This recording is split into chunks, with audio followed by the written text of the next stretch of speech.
Hello भक्तों, एक बार फिर से वही पुराना आपका राजीव कुशवाहा एक नए वीडियो के साथ उपस्थित हूँ।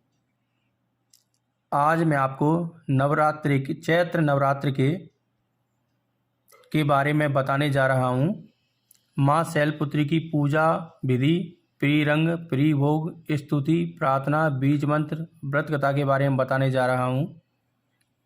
इससे पहले आप सभी से अनुरोध है कि अगर आप हमारे इस चैनल पर इस वीडियो को पहली बार देख रहे हैं तो आप इस चैनल को अभी सब्सक्राइब करके बेल आइकन जरूर दबाएं, जिससे हमारे चैनल पर नवरात्रि व्रत से जुड़ी जितनी भी कथाएं, पूजा विधि और दुर्गा सप्तशती के पाठ में हैं, उन सब की जानकारी आपको समय पे मिल सके। और अगर आपको हमारी वीडियो पसंद आए तो आप अपने सभी मित्रों के साथ इस वीडियो को ज़्यादा से ज़्यादा शेयर करें, जिससे आपको नवरात्रि के सारे वीडियो की जानकारी एक एक कर मिल सके। और आपको ये वीडियो पसंद आए तो आप कमेंट बॉक्स में जय माता दी जरूर लिखें।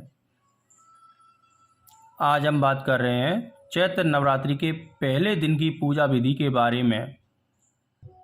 नवरात्र के पहले दिन माता की चौकी और कलश स्थापना के साथ साथ माँ भगवती दुर्गे के शैलपुत्री रूप की पूजा की जाती है। आज नवरात्र का पहला दिन माँ शैलपुत्री का दिन है। माँ शैलपुत्री रूप की पूजा की जाती है। माँ भगवती यानी कि माँ दुर्गा का प्रथम स्वरूप माँ शैलपुत्री को ही माना जाता है। माँ शैलपुत्री पर्वतराज हिमालय की कन्या है। पूर्व जन्म में ये सती के नाम से विख्यात थीं और प्रजापति दक्ष की पुत्री थीं। माँ शैलपुत्री के दाहिने हाथ में त्रिशूल और बाएं हाथ में कमल है। माँ का स्वरूप अत्यंत सौम्य और शांत है। देवी माँ के माथे पर चंद्रमा सुशोभित है और ज्योतिष के अनुसार माँ शैलपुत्री की पूजा और उपासना से सभी फल प्राप्त होते हैं। माँ की सवारी नंदी बैल है और माँ को करुणा और स्नेह का प्रतीक माना जाता है। माँ शैलपुत्री को सफेद रंग की वस्तुएं प्रिय होती हैं। आज की इस पूजा में सफ़ेद के भोग का ज़्यादा से ज़्यादा प्रयोग करना चाहिए, जैसा कि सफ़ेद वस्त्र, सफ़ेद पुष्प और 5 फलों का भोग ही लगाना चाहिए। यदि संभव हो तो स्वयं को भी सफ़ेद रंग के वस्त्र पहनकर माँ की पूजा करनी चाहिए। पहले दिन की पूजा में जितने भी व्रत रखना चाहते हैं रख सकते हैं, क्योंकि कुछ पहले दिन और आखिरी दिन का ही व्रत करते हैं और कुछ 9 दिनों का व्रत करते हैं। तो आपको जैसे भी व्रत रहना हो रह सकते हैं। पहले दिन से ही माँ की संकल्प लेकर पूजा करनी चाहिए। संकल्प लेकर पूजा करने से ज़्यादा फल की प्राप्ति होती है। इसलिए सुबह स्नान करके साफ सुथरे वस्त्र धारण करके माँ भगवती की पूजा करें और हाथ में जल लेकर यह संकल्प करें कि माँ आज से पहले दिन के व्रत को मैं करने जा रहा हूँ। आप मुझे आशीर्वाद दें कि मैं 9 दिनों का व्रत पूर्ण श्रद्धा और भक्ति के साथ कर सकूँ, और मुझसे यदि कोई गलती हो जाए तो आप मुझे अपने पुत्र समझकर क्षमा करें।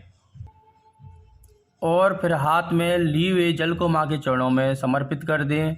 इसके बाद धूप दीपक जलाकर माँ की पूजा करें। माँ को भोग में वैसे तो सफ़ेद रंग के फल का ही भोग लगाना चाहिए, पर संभव हो तो 5 फलों का भोग माँ को लगाएं। इससे भगवती दुर्गे माँ ज़्यादा प्रसन्न होती हैं। और इसके बाद केवल रोज़ 1 फल का ही भोग लगाएं। आप व्रत में फरार जैसे पाग, आलू का हलवा, आलू की लपसी, खीर, इनका भोग ना लगाएं। इनकी जगह केवल फल का ही प्रयोग करें। ऐसा करने से भक्तों माँ दुर्गा ज़्यादा से ज़्यादा प्रसन्न होती है। उनकी कृपा भक्तों पर ज़्यादा से ज़्यादा होती है। वैसे माँ दुर्गा का मुख्य भोग 2 लौंग 1 बतासा होता है, पर नवरात्र में लौंग बतासे का या फरार का भोग न लगाते हुए केवल फलों का ही भोग लगाएं। इसके साथ माँ दुर्गा को प्रसन्न करने के लिए दुर्गा सप्तशती नाम की किताब का पाठ करें। भक्तों इस पाठ को करने से माँ दुर्गा सबसे ज़्यादा प्रसन्न होती हैं। इतना प्रसन्न तो वो ना व्रत, ना भंडारे और ना किसी उपवास से होती हैं। जो भक्त दुर्गा सप्तशती का पाठ करते हैं वे माँ दुर्गे की कृपा को जल्द से जल्द प्राप्त कर लेते हैं। नवरात्रों के समय हर घर में किसी प्रकार का कलेश नहीं होना चाहिए और शांत मन से माँ का ध्यान करना चाहिए। पूजा हमेशा हो सके तो सूर्योदय से पहले करें, नहीं तो आप सुबह के समय जल्द से जल्द कर लें। वैसे 10 बजे से पहले कर लें, क्योंकि कुछ लोग घर के सारे काम निपटा कर दोपहर के समय माँ की पूजा करते हैं, तो ऐसा करना ठीक नहीं है, क्योंकि ऐसा करने से सुबह 4 बजे से लेकर 6 बजे तक पूजा कर लें। व्रत कथा पढ़ने और सुनने के बाद माँ दुर्गे चालीसा का पाठ करें और फिर आरती की जाती है और फिर अंत में माँ से क्षमा याचना करें और माँ को जो भी भोग लाएं उसे अपने घर में सबको बांटना चाहिए और उसके बाद खुद भी ग्रहण कर लें। और हो सके तो पूरे दिन माँ का ध्यान या मनी मन चिंतन करें और शाम की पूजा से पहले पुनः स्नान करके साफ स्वच्छ वस्त्र पहनकर पुनः पूजा करें और आरती करें। वैसे माँ की आरती सुबह दोपहर और शाम को करनी चाहिए और मंत्र ओम ह्रीं दुम दुर्गाय नमः या ओम सर्वमंगल मांगल्ये शिवे सर्वार्थ साधके शरण्ये त्र्यंबके गौरी नारायणी नमस्तुते का जाप करना चाहिए। या भक्तों गायत्री मंत्र ओम भूर्भुवस्व तस्य वितुर्वरेण्यं भर्गो देवस्य धीमहि धियो यो न प्रचोदयात् का जाप करना चाहिए।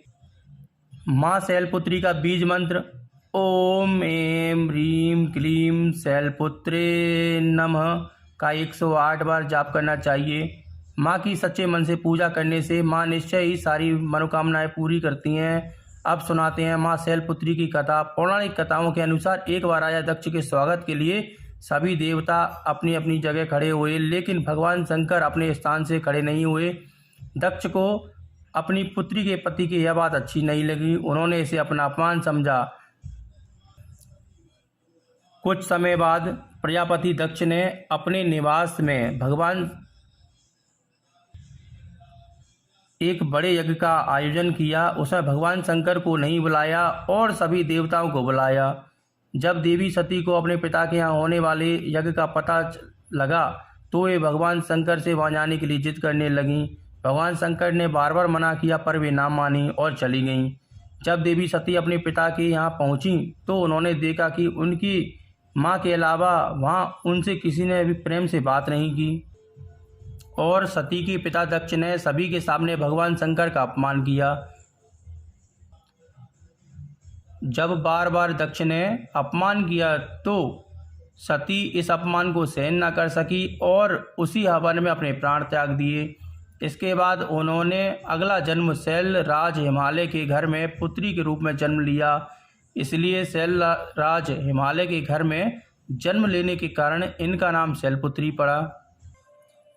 ये थी चैत्र नवरात्र के प्रथम दिन माँ शैलपुत्री के बारे में।